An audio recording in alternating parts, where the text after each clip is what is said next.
E aí pessoal, beleza? Vamos trabalhar? Eu estou produzindo os vídeos para vocês terem como conteúdo digital e estou tentando fazer eles de acordo com o material que eu passei para vocês e também o material que vai ser usado na volta das aulas, tá? Então vou pedir para vocês assistirem o vídeo completinho. Depois, se tiver dúvida, manda pergunta para mim. Vamos tentar fazer o desafio da aula acontecer.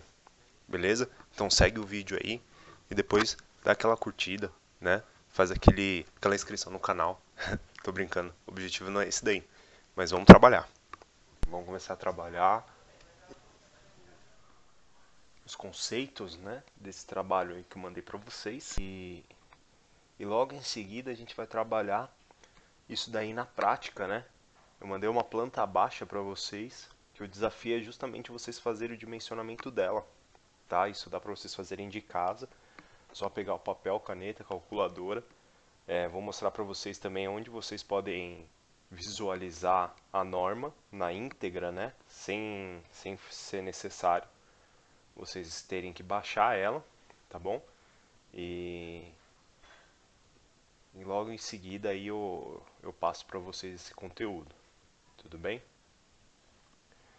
Bom, o objetivo dessa aula aqui, ó, é o seguinte: é a oitava competência de vocês, identificar os pontos chaves, né? Infraestrutura, pontos de alimentação elétrica, de acordo com as necessidades do cliente aí, que é uma das competências que a gente vai trabalhar em sistemas eletroeletrônicos prediais. Então a gente vai ver a concepção do projeto, o levantamento de dados, as plantas baixas, condições de trabalho, fornecimento de energia, divisão de cargas e localização do quadro elétrico. Vamos lá. Concepção de um projeto elétrico, pessoal, ele é muito simples, né? O conceito de projeto é você levar de um estado A algo para um estado B, né? Que essa figura aqui mostra. Então, no nosso caso da rede elétrica, é mostrar do padrão de energia elétrica, né? Lá de fora da concessionária, do poste, para a energia elétrica para a casa do consumidor. Perfeito? Então, para isso daqui acontecer, né, a gente tem aí algumas entidades, né, pessoas que vão fazer isso acontecer. Então, o projeto ele tem que visar sempre, né, as entidades regulamentadoras, ou seja, as normas, que no nosso caso é NR10, NBR 5410. Tem outras normas também para projetos elétricos, porém, em termos de dimensionamento para residências, vamos se ater a essas duas. Então, o projetista, que no caso serão vocês, e o cliente, que é quem solicita, né, esse projeto. Então, a conversa das duas partes aí, para elas poderem acontecer e o projeto sair. Legal? Então, o projeto nada mais é do que a interação dessas duas pessoas. Então, a apresentação escrita de uma instalação elétrica, que vai ser o projeto de vocês, ela consiste basicamente em um desenho. Porém, para ter esse desenho, você tem que ter várias coisas. Para você executar também, né? Você tem que ter lá o atestado de responsabilidade técnica, uma carta de aprovação da concessionária, memorial descritivo, memorial de cálculos. Tem que ter as plantas, né? Que podem ser as plantas de situação ou a planta de pavimento, né? Que são as plantas 2D, os esquemas verticais, quadros, detalhes. Enfim, todos esses documentos aí são documentos que vão ajudar vocês a desenvolver o melhor projeto possível, né? Então, no projeto de uma instalação elétrica, de um edifício, de uma residência, você tem que quantificar e determinar os tipos e a localização dos pontos de utilização elétrica, dimensionar e definir os tipos de encaminhamento dos condutores, dimensionar e definir o tipo de localização dos dispositivos de proteção, de comando, de medição de energia elétrica e demais acessórios. Então, o que quer dizer cada um dessas coisinhas aqui, né? Você tem que saber, por exemplo, falar, ó, na sua sala você tem que ter 2, 3 pontos de energia elétrica. tem que ter uma iluminação, certo? Dimensionar o encaminhamento dos condutos e dos condutores por onde eles vão passar, né? Lembra lá quando no primeiro termo vocês fizeram montagem de eletrocalha? Nada mais, nada menos, vocês estavam fazendo o encaminhamento dos condutos, né? Por onde os fios vão passar. Né? Então você tem que imaginar, ó, vai ter um eletroduto exposto aqui, uma eletrocalha, uma tubulação, enfim. E aí, por último, você tem que pensar aí nos dispositivos de proteção. Perfeito? Então são 3 etapas básicas, né? Você quantifica, você dimensiona, né, os cabos e os condutos, e depois você dimensiona os dispositivos de proteção. Como levantamento de dados, vocês têm que sempre ter uma planta, né? Não adianta você querer fazer um projeto elétrico sem ter uma planta baixa, né? Que é a parte onde você vai desenhar, onde vai ter cada lâmpada, cada tomada, enfim, né? Você tem que ter em alguns casos, um projeto arquitetônico para saber onde que estão os cortes, onde que tem viga, onde que está previsto a utilização de móveis, né? Sofá, geladeira, enfim. Um projeto arquitetônico pode te ajudar com relação a isso. Projetos complementares, né? Águas pluviais, combate a incêndio, né? Enfim, toda a documentação que você tiver é melhor, né, para o seu projeto. Informações obtidas diretamente com o proprietário também são muito exigidas aí, em alguns casos, né? Porque na verdade quem vai definir o que se quer de um projeto é quem está pagando, né? É o dono da obra. Então ele vai fazer isso. As informações obtidas com o proprietário, você vai conseguir determinar a localização do- dos pontos preferenciais de utilização, quais são os tipos de aparelhos que eles pretendem usar, ar-condicionado, micro-ondas, chuveiro, né? Enfim, previsão de utilização de determinadas linhas de materiais, também isso é detalhe, né? Mas é o que o cliente vai querer.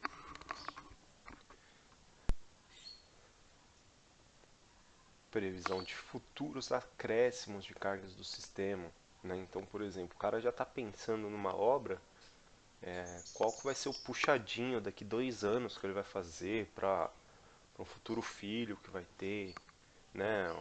Um acréscimo da família, enfim. Ou vai fazer uma casa de aluguel. Então você tem que prever isso aqui também. Então, para a utilização desse tipo de situação, você tem que falar diretamente com o proprietário, né? Não adianta você querer fazer isso aí da sua cabeça. Vou começar a falar um pouquinho sobre divisão de cargas. Nessa divisão de cargas, o que você tem que pensar? Quais são as principais cargas que tem numa residência? As principais cargas que a gente tem numa residência são, primeiro, os circuitos de iluminação, os circuitos de tomadas de uso geral e os circuitos de tomadas de uso específico, onde a tomada de uso geral e a tomada de uso específico, elas são diferenciadas primeiro pelo nível de corrente que ela consome. Uma vai ser, as tomadas de uso gerais, elas vão consumir até 10 amperes no máximo, e as tomadas de uso específico vão consumir no máximo até 20 amperes. Para você definir o que vai ser tomada de uso geral, tomada de uso específico, você define nessa diferenciação. Outra diferenciação é a seguinte: quando eu tenho um equipamento muito específico, né, e ele consome muita corrente, automaticamente ele já vai ser uma tomada de uso específico. Porém, ela não vai se encaixar aqui até 20 amperes. Porque se você tem um dispositivo que ele suporta até 20 amperes e colocar mais do que isso, possivelmente eles vão derreter. Então, ele vai derreter e vai trazer prejuízos aí para sua instalação elétrica. Então, a divisão da instalação, ela deve sempre atender à segurança, né? Então, tem que evitar as falhas, né? Acabei de comentar aí sobre a tomada de 20 amperes, é um excelente exemplo. Ela tem que conservar a energia, né? Ou seja, os sistemas de distribuição elas têm que ser próprias para permitir que você utilize a energia de forma mais adequada possível. Tem que ser funcional, né? Eu tenho que criar ambientes com diferentes configurações para que eu possa utilizá-las de forma prática. Tem que atender sempre aos critérios de manutenção, né? Ou seja, se eu precisar fazer manutenção numa tomada, ela não pode estar tão alta que eu não consiga alcançá-la, né? Ela tem que ser uma utilização fácil de fazer isso. Perfeito? Então, aqui nesse ponto aqui, a gente já falou dos 3 tipos de circuitos principais, né? O que é um projeto elétrico. E aqui a gente vai falar sobre o critério de utilização para definição do quadro elétrico, que é uma das grandes confusões aí da área técnica. Em termos de norma, não existe nada especificado, porém, você pode utilizar o critério de cálculo, né, de centro de carga, onde você estabelece a distância x, a distância y de cada carga dos seus dispositivos, faz uma média ponderada, você entra aqui e acha o ponto equidistante, considerando potência e posição XY do painel. Mas calma, pessoal, vocês não precisam fazer esse cálculo com todas as cargas, né? Vocês podem facilmente identificar a melhor posição do quadro seguindo as maiores cargas que você tem, perfeito? Porque em termos práticos, aonde é a melhor posição para o quadro ficar? Perto da maior carga, perfeito? Então, se numa residência você tem lá o forno, você tem o chuveiro, você tem o ar-condicionado, todos esses equipamentos são tomadas de uso específico, que consomem, né, grande parte aí da corrente do dia a dia da utilização de uma residência.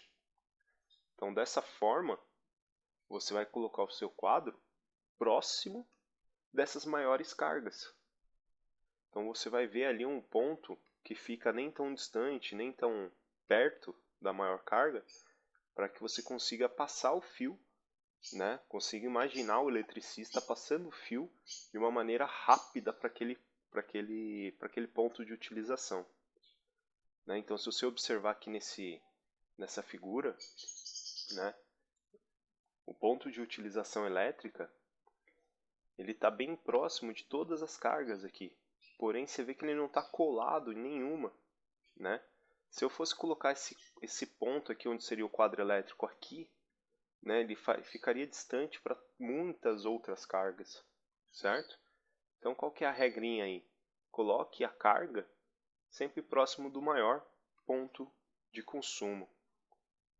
Beleza? Para finalizar aqui a nossa introdução, a gente fala aqui sobre o ponto de entrega da residência, né?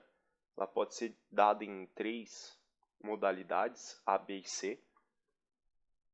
A modalidade A é onde eu tenho apenas 2 fios, fase e neutro, né? Ou fase-fase em alguns casos. Modalidade B eu tenho 2 fases e um neutro. Essa é a modalidade padrão que você vê aí na maioria das casas, né? Quando você consome mais corrente, ou seja, a sua casa é maior, a gente está falando de 5, 6, 7 cômodos, então a gente vai utilizar aí 3 a 4 fios, né, onde eu vou ter 3 fases e um neutro. Modalidade C, perfeito? Tudo isso daí vocês podem ver nesse documento aqui, ó, da Ligue de baixa tensão de 2014, ainda quando era Eletropaulo. Agora é Enel, né? Mas o documento continua valendo. Perfeito, pessoal? Então aqui, ó, para finalizar, nós temos na modalidade A uma potência, independente do sistema, né, se vai ser o fechamento do transformador em delta ou estrela ou triângulo, né, vocês vão ter aqui 5 kW ou 12 kW de consumo máximo, Você vê que isso aqui nem é muito, né? Parece muito, 12.000 watts de potência, mas se você for pegar um chuveiro, o chuveiro hoje em dia já tem aí 6.000, 7.000 watts de potência. Então, modalidade A geralmente não atende casas de médio padrão, né? A gente está falando de mais de 3 cômodos na residência, né? Com 2 banheiros, etc. Modalidade B ela já aumenta um pouco, né? De 12 a gente passa para 20 kW de potência no máximo. Modalidade C a gente passa para valores acima de 20 kW, né? Então, tem vários detalhes que vocês podem cuidadosamente olhando. Então, qual que é a regra, né? Qual que é a ideia aqui? Que você consiga identificar quais tipos de modalidade a gente tem. 2 fios, 3 fios, 4 fios, e aí vai. Perfeito?